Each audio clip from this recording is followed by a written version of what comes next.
सुन लो इधर। कल जो हमने जैसा पढ़े हुए थे भी, आपको याद होगा, कल हम जो लिफ्ट वाले केसेस पढ़े हुए थे, याद है ना?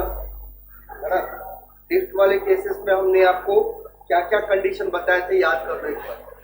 हमने अपैरेंट वेट और मैन के वेट के बारे में, अपैरेंट वेट क्या होता है और लो अपैरेंट वेट क्या होता है और आपका एक्चुअल वेट क्या होता है, इसके बारे में हमने पढ़े है ना भैया। अलग अलग केसेस हमने देखे थे। पहला केसेस में हमने देखे थे कि अगर कोई लिफ्ट जो है भैया नीचे से ऊपर की तरफ जा रहा है, यूनिट ए एक्सेलरेशन के साथ, ठीक है।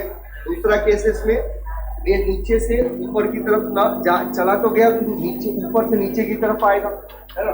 ये दूसरा कंडीशन देखिए। तीसरा कंडीशन की बात करते हैं तो भैया क्या होगा, यूनिफॉर्म वेलोसिटी से अगर चलेगा तो, है ना, या रेस्ट में होगा। दोनों कंडीशन देखे थे। और चौथा देखे थे भैया जब अगर वो फ्री फॉल हो जाता है, ठीक है। तो इसी के ऊपर एक न्यूमेरिकल्स हमने लिए, यहाँ पर ध्यान से देखना, बहुत आसान और सिंपल सा न्यूमेरिकल्स है। सुन लो, सबने लिख लिए होंगे, है ना। थोड़ा सा मैं इसको छोटा कर रहा हूँ।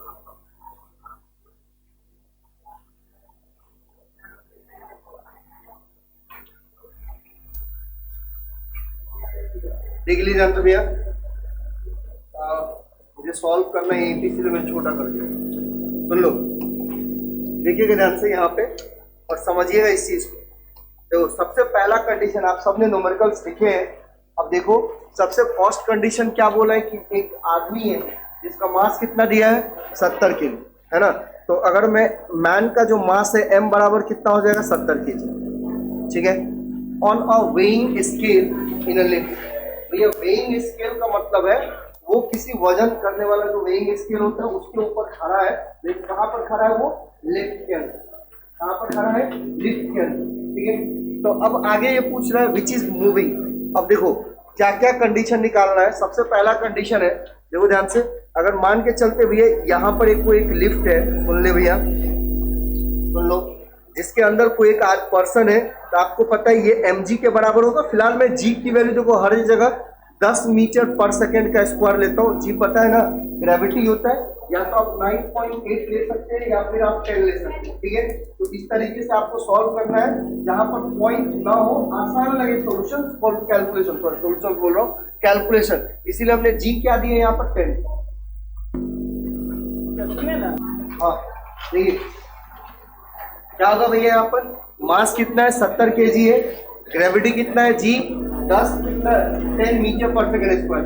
सुन लो ध्यान से भैया, अगर कोई मान लो एक इंसान है, पर्सन है, सुन लो, ये जो लिफ्ट के अंदर में थे, mg बराबर कितना हो जाएगा, तो देखिए mg कितना हो जाएगा, 70 गुने में 10 लिख सकते हैं भैया, मतलब कितना होगा, 700, है ना।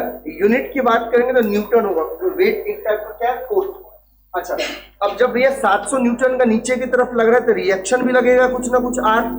अरे हाँ नहीं, ये अपैरेंट वेट तो नहीं है, एक्चुअल वेट है ये, है ना। और अपैरेंट वेट हमें निकालना पड़ेगा। अब देखिए क्या बोल रहे हैं। तो सबसे पहला कंडीशन बोल रहा है भैया कि अपवर्ड विथ यूनिफॉर्म स्पीड। अरे भैया अपवर्ड विथ यूनिफॉर्म स्पीड, एक चीज बताओ, अपवर्ड मतलब ऊपर की तरफ जा रहा है यूनिफॉर्म स्पीड के साथ, यूनिफॉर्म स्पीड के साथ। तो केस नंबर थर्ड देखो, कल जो पढ़े हुए थे उसमें केस नंबर थर्ड में मैंने आपको बताया था कि अगर लिफ्ट भैया यूनिफॉर्म स्पीड से अपवर्ड या डाउनवर्ड जाएगा तो एक्सेलरेशन किसके बराबर, तो उस कंडीशन में क्या आर जो होगा वो mg के बराबर हो जाएगा, है ना। तो आर बराबर देखो कितना आएगा, 700 न्यूटन ही आएगा। तो मतलब यहाँ पर जो अपैरेंट वेट होगा वो कितना हो जाएगा, 700। समझ में क्या रीजन है, पहला क्वेश्चन से ही भैया, फर्स्ट क्वेश्चन में बोल रहा हूँ, पहला क्वेश्चन में आपको बोल रहा है कि लिफ्ट जो है यूनिफॉर्म वेलोसिटी से मूव कर रहा है ऊपर की तरफ, अपवर्ड डायरेक्शन में। भैया यूनिफॉर्म है, अपवर्ड है या फिर डाउनवर्ड है, नीचे आए या ऊपर जाए। वेलोसिटी अगर यूनिफॉर्म होगा तो एक्सेलरेशन कितना होगा, 0 होगा। तो अगर आप इक्वेशन भी बनाते हो तो देखो r माइनस में कितना, mg बराबर में कितना होगा, m इंटू में a, ये तो पूरा 0, मतलब r बराबर किसके भैया, mg के बराबर, जो मैंने यहाँ पर लिख के दिया। समझ में, और इससे भी ज्यादा और आसान कर दूं तो आप कल का और केस समझे यहाँ तक।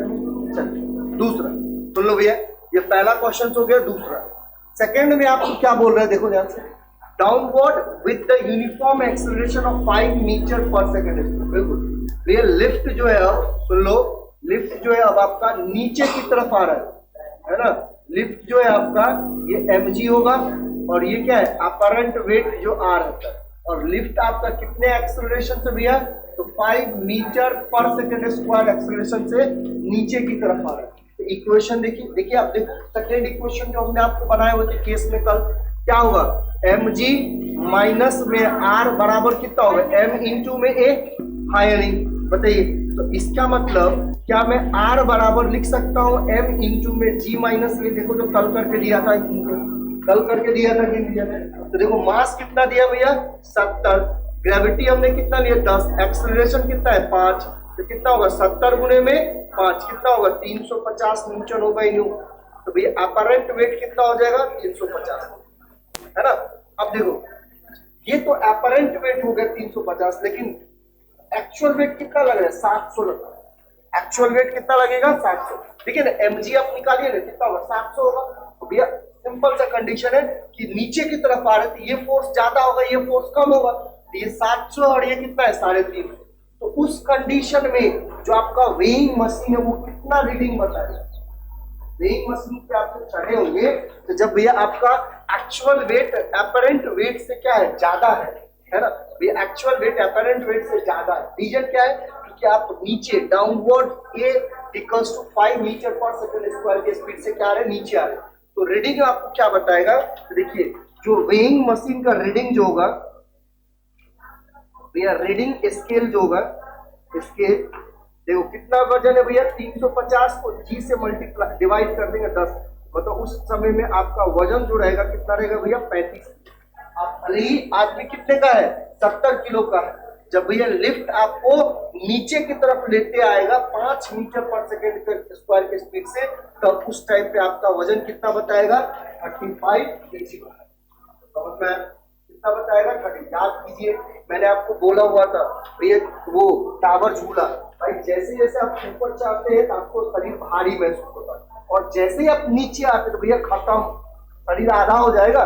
तब देखिए ना 70 किलो का आदमी उस टाइम पे हमारी रीडिंग क्या बता रहा है 35 किलो। इसका मतलब ये नहीं किया इसके जो जिस वेइंग मशीन पे चढ़े वो खराब, ऐसा मत नहीं बोल रहे। ये कितना है 70 से कितना होगा 35। अब देखो थर्ड कंडीशन क्या है भैया, सुनेंगे थर्ड कंडीशन आपको क्या बोल रहा है। थर्ड कंडीशन क्या है, सुन लो ये थर्ड कंडीशन क्या है कि upward with uniform acceleration 5 meter per second square, है ना, sorry upward with uniform acceleration of 5 meter per second square, तो what would be the reading of the scale in each cases. अरे भाई simple है, अरे देखो भैया ये तो डाउनवर्ड था ना, ये क्या था डाउनवर्ड था, तो उस कंडीशन में हमें 35 किलो मिला। अब देखो अब बोल रहा लिफ्ट भैया किधर जाएगा ऊपर की तरफ, मतलब एक्सेलरेशन किधर लगेगा ऊपर, कितना लगेगा 5 मीटर पर सेकंड स्क्वायर। यहाँ पर कितना होगा mg और ये कितना हो जाएगा r, सही है। अब इक्वेशन कितना होगा r माइनस में mg, देखो बराबर किसके भैया ma के।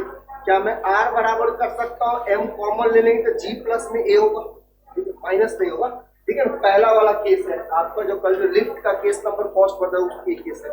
ये 70 होगा, 10 प्लस में कितना 5, तो भैया 70 गुने में 5 15 और 15 सत्ते कितना होता है 105, तो यहाँ पर 1050 न्यूटन लगेगा, है ना। अब खुद अपरेंट वेट देखिए कितना ज्यादा होगा, ये एक्चुअल वेट कितना है 700 है, mg तो 700 ही रहेगा फिक्स है, लेकिन अपरेंट वेट कितना आ गया यहाँ पर 1050 आ गया। रीजन क्या है, क्योंकि uniform acceleration 5 meter per second square से क्या चल रहा है ऊपर जा रहा है। तो उस टाइम पे रीडिंग स्केल आपका वजन कितना बताएगा भैया, तो रीडिंग स्केल जो होगा, रीडिंग स्केल देखिए वजन कितना है 1050, ग्रेविटी कितना है 10, तो ये उस टाइम पे आपका वजन कितना हो जाएगा 105 केजी का, मतलब आप 1 क्विंटल भी पाते है ना। तो ये जब आप नीचे से पॉइंट से आते हैं ऊपर की तरफ तो आपको पूरा बॉडी आपका भारी महसूस है ना। ये जैसे ऊपर आएंगे तो भारी महसूस होगा, जैसे ही नीचे जाएंगे तो फिर हल्का होगा। ये समझ गए होंगे आप, ये पहला वाला कंडीशन समझ गए, दूसरा भी समझ गए होंगे, तीसरा भी समझ गए होंगे। चौथा कंडीशन देखो, लास्ट कंडीशन भैया, ये तो बिना आंख बंद किए हुए हम आंसर दे सकते हैं। फ्री फॉल है क्या, तो एपरेंट क्या होगा, जीरो हो जाएगा, खत्म।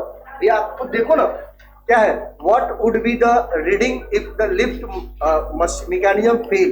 अगर किसी कारणवश जो लिफ्ट का जो मैकेनिज्म है वो फेल हो जाएगा, तो उस कंडीशन में क्या होगा, वो नीचे की तरफ कैसे आएगा, फ्री फॉल होगा। और फ्री फॉल में देखिए तो क्या रिएक्शन फोर्स आपका जीरो होता है। ये इसका आंसर सीधा आर बराबर कितना हो जाएगा, जीरो। है ना, जल्दी करो, फटाफट कीजिए। ये इसके बाद जो हमें बात करनी है, अभी तक अगर देख रहे हैं ये चैप्टर भैया थोड़ा सा लंबा है, तो आराम से लेके चलेंगे और बहुत सिंपल सा वर्ड में पढ़ें, ज्यादा भागना नहीं है और टाइम है अपने पास। देखिए अभी तक अगर हम देखें तो आपको मैंने फोर्स के बारे में पढ़ाया था, है ना। फोर्स में भी टाइप्स ऑफ फोर्स, तो दो टाइप के फोर्स देखे थे। इसके बाद हमने न्यूटन्स के तीनों नियम के बारे में बात की, और तीसरा हमने ये लिफ्ट, यही ना, इसके अलावा और तो कुछ हुआ नहीं है भैया। अब हमें यहाँ से अलग अलग कंडीशन करके बढ़ना है। आज हमारा जो टॉपिक है जो हमें स्टार्ट करने वाले हैं उसका नाम है भैया फ्रिक्शन, है ना। सबने फ्रिक्शन के बारे में भैया पढ़ के आया होगा, बहुत आसान टॉपिक है फ्रिक्शन। फ्रिक्शन का मतलब होता है घर्षण, है ना। घर्षण पता है ना क्या होगा इसमें, है ना। तो भैया हमें जो पढ़ना है क्या नाम है उस टॉपिक का, फ्रिक्शन। तो ये टॉपिक है, देखो अभी तक में अगर हम देखे तो आपको मैंने 28 पेज पढ़ा चुका हूँ भाई। कुछ क्वेश्चंस करवाया, न्यूटन्स के फर्स्ट लॉ, थर्ड लॉ, है ना, सेकेंड लॉ, ये सारे लॉ पढ़ाए और फोर्स के बारे में पढ़ाया था। तो अब जो नया टॉपिक जो हम स्टार्ट करेंगे उसका नाम है भैया क्या है, फ्रिक्शन। चलिए हेडिंग डालेंगे भैया फ्रिक्शन, हेडिंग डाल लीजिए फ्रिक्शन।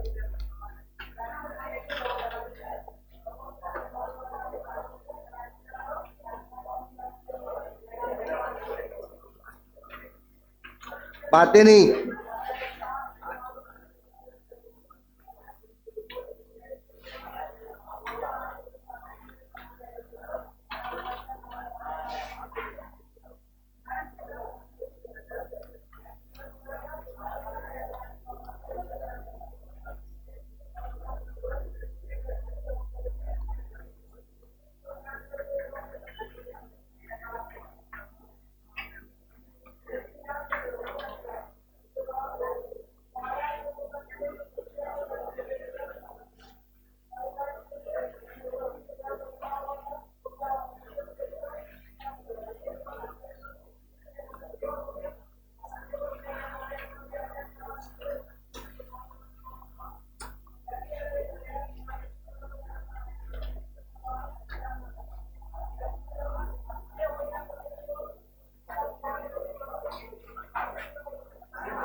सुन लो भैया, इधर देखो जरा, ये फ्रिक्शन है। फ्रिक्शन का मतलब होता है घर्षण।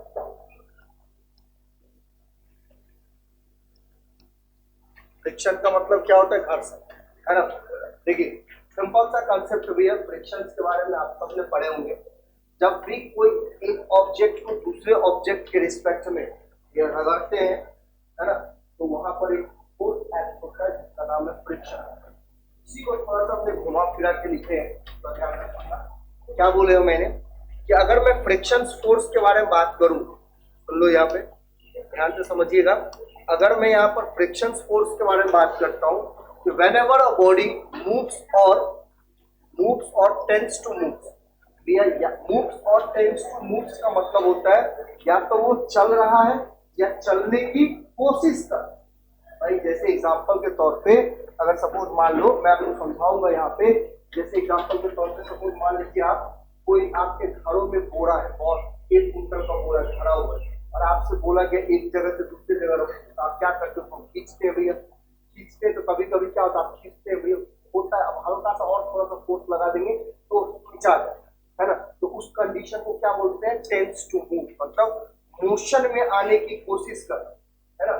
तो भैया तो यहाँ पर क्या है कि व्हेन अ बॉडी मूव्स और tends to moves over the surface, इसके ऊपर भैया सरफेस के ऊपर या फिर अनदर बॉडी, किसी दूसरे ऑब्जेक्ट, या तो सरफेस के ऊपर या फिर किसी दूसरे बॉडी के ऊपर, है ना।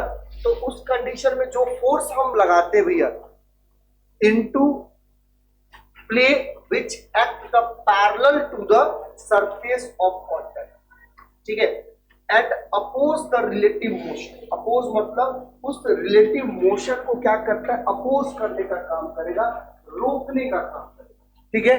दिस अपोजिंग फोर्स, ये जो अपोज कर रहा है तो इस मोशन को, जो अपोज कर रहा है उसके मोशन को, मतलब उसको रोकने का काम कर रहा है, उसी अपोजिंग फोर्स को हम क्या बोलते हैं भैया? फ्रिक्शन। बहुत सिंपल। जैसे एग्जांपल के तौर पे देखिए, जैसे मान लेते भैया एक सरफेस है ना, एक रफ या कोई भी सरफेस होगा और इसके ऊपर कोई एक ऑब्जेक्ट रखा हुआ है, ध्यान से समझिएगा, m मास का कोई एक ऑब्जेक्ट रखा हुआ है, ठीक है। अब देखो, अब मैंने इसके ऊपर फोर्स लगा दिया F इधर की तरफ, है ना, इधर की तरफ फोर्स लगा, F फोर्स लगा, तो भैया ये जो ऑब्जेक्ट है इस सरफेस के कांटेक्ट में आगे की तरफ बढ़ेगा। अगर आपने फोर्स F लगाया तो आगे की तरफ बढ़ेगा ना, है ना। तो भैया ये क्या करने की कोशिश करेगा? ये जो सरफेस और बॉडी है इसके बीच में एक फोर्स और एक्ट होता है, जो जिस डायरेक्शन पे आपने फोर्स लगाया ना उसके लेकिन अपोजिट डायरेक्शन में एक्ट होगा और आपके इस फोर्स की वैल्यू को क्या करेगा? धीरे धीरे कम कर देगी, है ना। तो यहाँ पर एक अपोजिट डायरेक्शन में भी एक फोर्स लगता है और इसी फोर्स को हम क्या बोलते हैं? फ्रिक्शन। क्या बोलेंगे? फ्रिक्शन। जैसे एग्जांपल भैया मान ले एक बॉल है, अब जैसे आज के ही दिन देखो, आज भैया अगर मैं बात करूं तो क्रिकेट मैच है, अफगानिस्तान 52 पे ऑल आउट, साउथ अफ्रीका जीत के गया फाइनल में, फाइनल पहुंच गया। अब वहां पर पता नहीं क्या कंडीशन था, या बॉल या पिचिंग में क्या दिक्कत। भैया जब भी आप क्रिकेट खेलते हो, बॉल को बाउंड्री पे हिट करने के बाद, बॉल को बाउंड्री के हिट करने के बाद क्या होता है भैया? जब अगर सपोज मान लो बहुत कम स्पीड से वो आगे की तरफ बढ़े, एक जगह कहीं नहीं रुक जाएगा, रीजन क्या रुक जाएगा, तो उसकी वेलोसिटी को क्या करे? अपोज कर, है ना, कम करने की कोशिश कर रही है। जैसे ही आप फेंकोगे कोई भी चीज को भैया, एक ना एक ऐसा पॉइंट आएगा जहां पर वो रुक जाएगा, स्टॉप हो जाएगा। तो भैया अर्थ सरफेस और उस ऑब्जेक्ट के बीच में क्या लग रहा है? एक फोर्स लग रहा है जो उसके वेलोसिटी को क्या कर रहा है? कम कर रहा है ना। और उसी जो फोर्स है, जो फोर्स के वजह से उसकी वेलोसिटी कम हो रही है, उसी फोर्स को हम क्या बोलते हैं? फ्रिक्शन। समझ में? उसी फोर्स को हम क्या बोलते हैं? Friction force. जैसे एग्जांपल के तौर पे भैया मान के चलते आपके घर में रखा हुआ अलमीरा, अलमीरा पता है ना, बड़ा वाला, है ना, वो रखा, अब जाके धक्का दे क्या देखना, हिलेगा क्या? नहीं हिलेगा। इसका मतलब उसके और सरफेस के बीच में जो फ्रिक्शन फोर्स क्या है? बहुत ज्यादा। मतलब जो फोर्स आप अप्लाई कर रहे हैं उस फोर्स के कंपैरिजन में उसका फोर्स क्या है? बहुत ज्यादा। भैया उसके फोर्स को बहुत ज्यादा है, जितना उसका फोर्स है उससे हमें ज्यादा मात्रा में लगाना पड़ेगा फोर्स, तभी वो एक जगह से दूसरी जगह तक मूव करता है। तो उस टाइप के फोर्स को भैया बोलते हैं स्टैटिक फ्रिक्शन। कि वो रुका हुआ है, रेस्ट में है, और उस टाइम पे जो फ्रिक्शन फोर्स लगता है उसका नाम है स्टैटिक फ्रिक्शन, है ना। एक स्लाइडिंग भी होता है, जैसे एग्जांपल ये आपने देखे होंगे, जब भी आपको ड्रिल हो गया होगा, तो मतलब जो भी ये आयरन मटेरियल है जिसको आपको पेंट करना है, तो आप क्या करते हैं, स्लेज पेपर लेके पहले इसको स्लाइड करते हैं, खींचते हैं। क्यों खींचते हैं भैया, तो उसके ऊपर वाला जितने भी लेयर है जिसमें जंग लग चुका है उसको आप हटाने की कोशिश करते हैं, है ना, और अंदर वाले चीज को आप कोटिंग कर देते हैं जिससे कि ऑक्साइड फॉर्म ना हो। तो भैया जब आप स्लेज पेपर से इसको घसते हैं तो ऊपर वाला जो सरफेस का जो मटेरियल रिमूव होता है, किसके कारण, ड्यू टू फ्रिक्शन। आप खुद देखो भैया, मान ले यहाँ पर दिख रहा है एक इंक्लाइन बेंच है, वहां पर अगर मैं कोई भी चीज को रख दूं भैया, वहां पर जो एक इंक्लाइन बेंच रखा हुआ है वहां पर अगर मैं किसी एक ऑब्जेक्ट को रखूं, क्या होगा, सीधा स्लाइड करेगा, अरे हाँ ही नहीं। तो अगर कोई भी ऑब्जेक्ट भैया किसी दूसरे सरफेस के रिस्पेक्ट में वो स्लाइड कर रहा है तो उसमें कौन सा फ्रिक्शन होगा, स्लाइडिंग। देखिए आजकल भैया अपने हर एक मिडिल स्कूल सब में जो बच्चे लोग हैं वहां पर एक स्लाइडिंग लगा रहता है, इधर से सीढ़ी लगा रहेगा, इधर से स्लाइडिंग लगा रहेगा, है ना। स्लाइडिंग फ्रिक्शन होता है स्टैटिक। यहाँ पर अलग अलग टाइप के फ्रिक्शंस के बारे में पढ़ेंगे। अभी आपको यहाँ तक समझ में आ गया होगा फ्रिक्शन। भैया फ्रिक्शन हर जगह लगता है, कौन से ऐसे कंडीशन नहीं लगता है। आप खुद देखो ना, जब आप बहुत तेज साइकिल चलाते हो या बाइक चलाते हो तो आपको हवा रोकने का काम करता है ना। ये आपको हवा बहुत तेज लगता है ना, आपकी स्पीड को कौन कम करता है, हवा कम करता है ना। ये क्या एरोप्लेन जो चल रहा है, ये ऑब्वियसली बात है, इसीलिए उसका जो घुटना जो है ऐसे बनाया हुआ है। कभी देखिए एरोप्लेन का घुटना इतना बड़ा, इसका ऐसे बनाया रहता है ना, कि वो हवा को चीरते हुए निकले आगे। सिंपल सी बात है। अगर वो भाई एक चीज बताओ, वो बड़ा सा एक सर्कुलर लूप जैसे बना के दे दे तो हवा तो उसको अपोज करेगा, और कितना ज्यादा स्पीड में रहता है ना, तो हवा को अपोज करेगा तो उसको आगे बढ़ने से दिक्कत होगा। इसीलिए वो, और भाई जितना ऊपर जाओगे हवा और तेज, ठीक है ना। आप बोलते हैं ना जितना हाइट पे जाते तो और ज्यादा हवा बढ़ता है, तो उस कंडीशन से वहां पर हवा इतना तेज रहता है और उसका स्पीड उससे ज्यादा होने की वजह से क्या करेगा, हवा को फाड़ते हुए जाना चाहिए, और वो फाड़ेगा कौन, बे चीरता कौन है, इसीलिए उसका जो घुटना जो है आगे वाला स्लीप मॉडल ऐसे है ना, इस तरीके से रहता है भाई, है ना। आप खुद देखो बे, जापान की बात कर लो, जापान में मेट्रो बोलता हूँ, बुलेट ट्रेन सबसे पहले वहीं पे आता है। आप जापान का बुलेट ट्रेन सर्च कर देना, ये बहुत हाईली स्पीड होता है, बहुत ज्यादा, है ना। तो उसको दिख और तो बहुत सारा प्रॉब्लम होने के बाद उन्होंने ये किया था कि अगर एक चीज मैं आपको सिंपल से बताऊं, कभी आपने वो ऐसा पक्षी देखते हो जिसका चोंच भैया ऐसे इतना लंबा रहता है, ऐसे रहता है, उन्हें कितना सटीक होगा, तालाब में जाएगा फट से ज्यादा मछली पड़ गई, बहुत ज्यादा फास्ट सीधा जाता है, सीधा जाता है। तो भैया उसी के चोंच की तरह ही डिजाइन किया गया है ना। उसी के जैसे ये भैया ये बुलेट ट्रेन है, उसके चोंच की तरह ही डिजाइन किया गया है ना, जिससे कि हवा आए ऊपर से बहते, है ना। उसको रोकने का काम नहीं, हवा आएगा भैया यहाँ से और ये इधर से ऊपर से निकल जाए, है ना। ये कंडीशन, ये सब चीज बहुत इंपॉर्टेंट है, हर चीज को ध्यान में रख के ही हर चीज को डिजाइन किया जाता है भैया। तो फ्रिक्शन है, फ्रिक्शन वैसे बहुत इंपॉर्टेंट टॉपिक है ना, आगे चल के आपको बताया जाएगा। तो फ्रिक्शन समझ में आ गया होगा भैया, समझ गए कि नहीं समझे, है ना। इसके बाद लिखेंगे हेडिंग में टाइप्स ऑफ फ्रिक्शन, हेडिंग लिखेंगे भैया इसके बाद,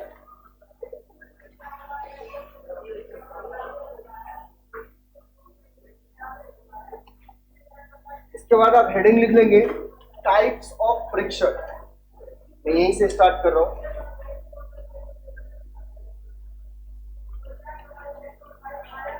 टाइप्स ऑफ फ्रिक्शन, देखिए कौन कौन से टाइप्स होते हैं फ्रिक्शन के। सबसे पहला अगर बात करेंगे इंटरनल फ्रिक्शन होगा,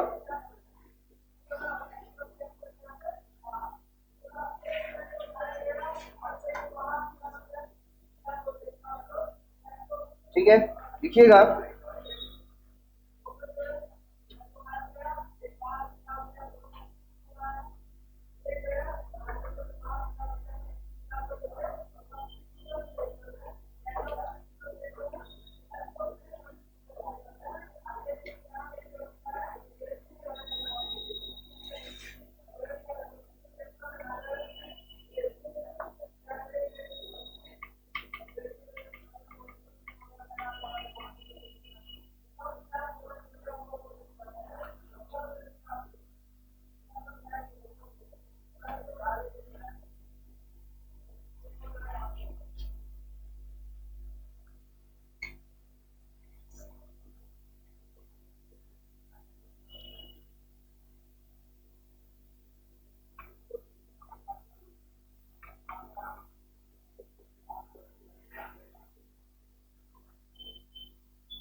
ये ध्यान से सुनिएगा, इधर सुन ले, इधर देखो भाई, एक इंटरनल होता है, दूसरा एक्सटर्नल होता है।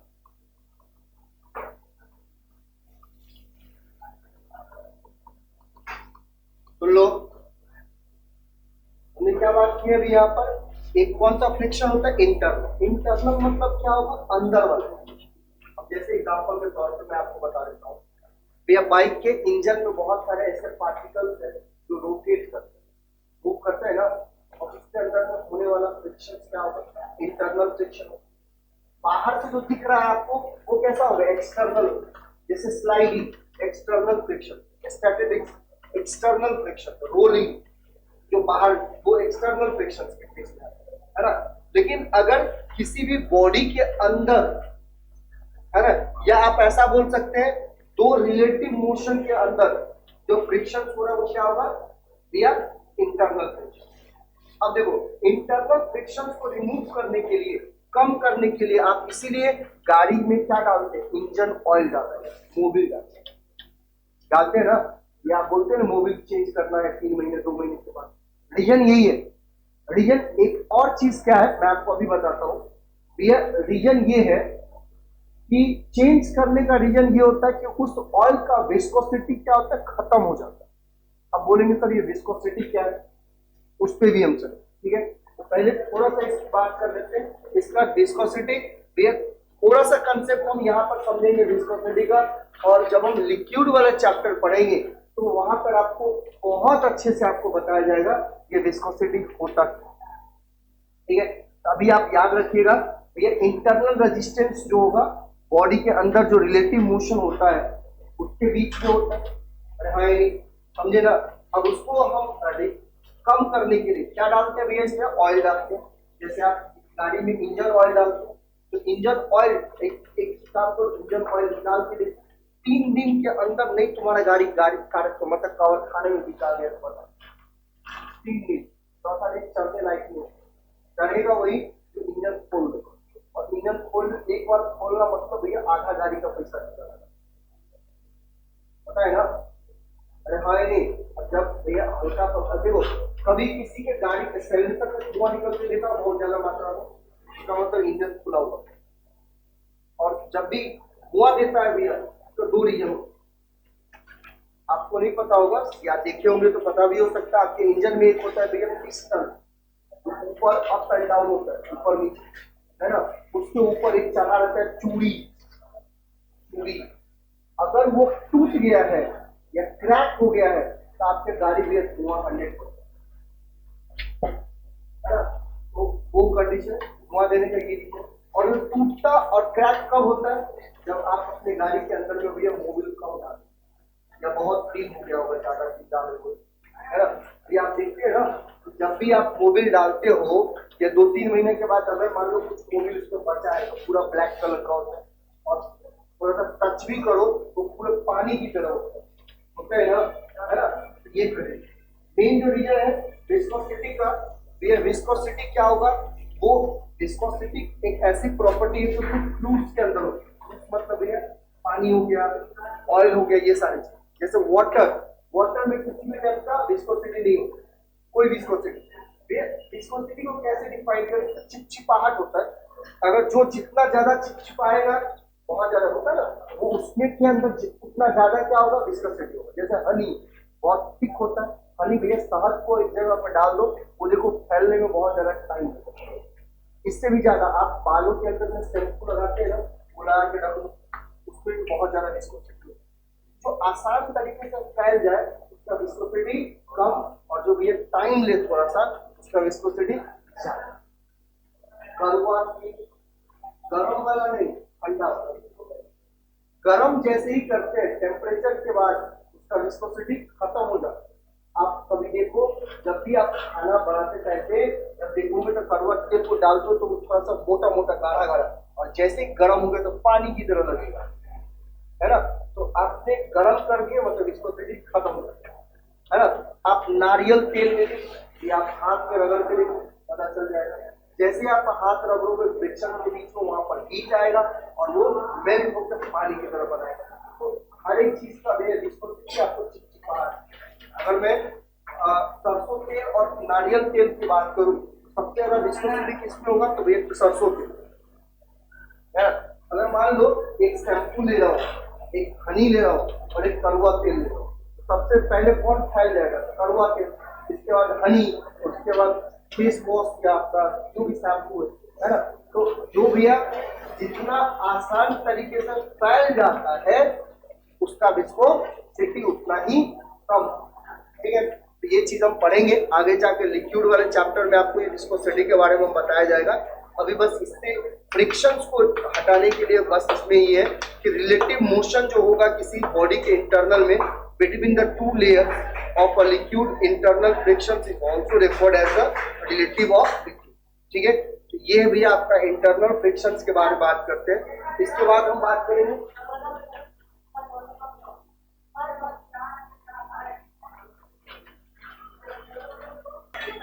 ठीक है, ठीक है। भैया ये है आपका फ्रिक्शन है, टाइप्स ऑफ फ्रिक्शन है। एक्सटर्नल में लिख रहे 2 लाइन, देखिए हाँ, when two bodies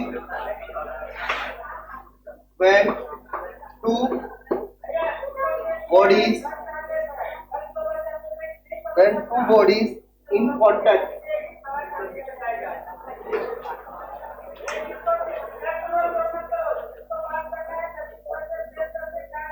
when two bodies in contact with each other,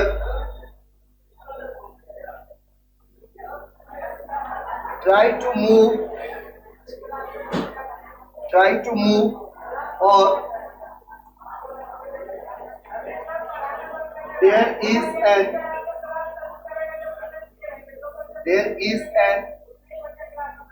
actual relative motion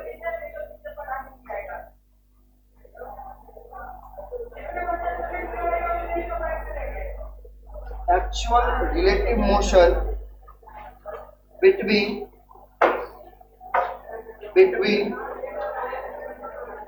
the two bodies.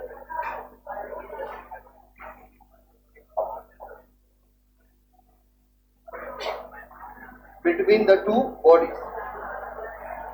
Full stop. This external friction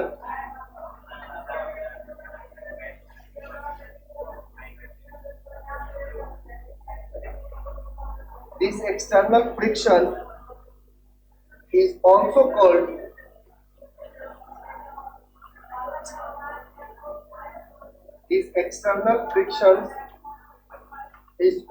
called contact friction.